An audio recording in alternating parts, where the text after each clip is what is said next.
ہو سکتا ہے کہ اسلام قبول کر لیں.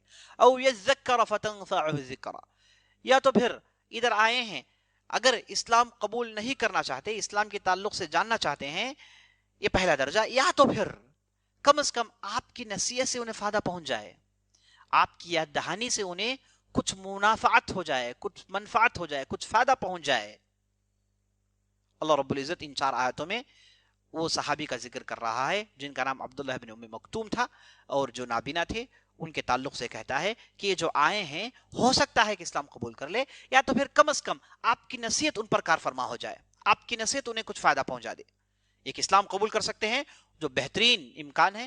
اگر ایسا بھی نہ ہو تو کم از کم وہ آپ کی نصیحت سے تو متاثر ہو سکتے ہیں، یعنی آپ کو فائدہ ہی فائدہ ہے. تو پھر یہ بیرخوئی کیا مانا، یہ ترش روح بنانے کا کیا مانا؟ گویا کہ آپ صلی اللہ علیہ وسلم کو ادھر تاکید کی جا رہی ہے. اما من استغنا، اور جہاں تک یہ جو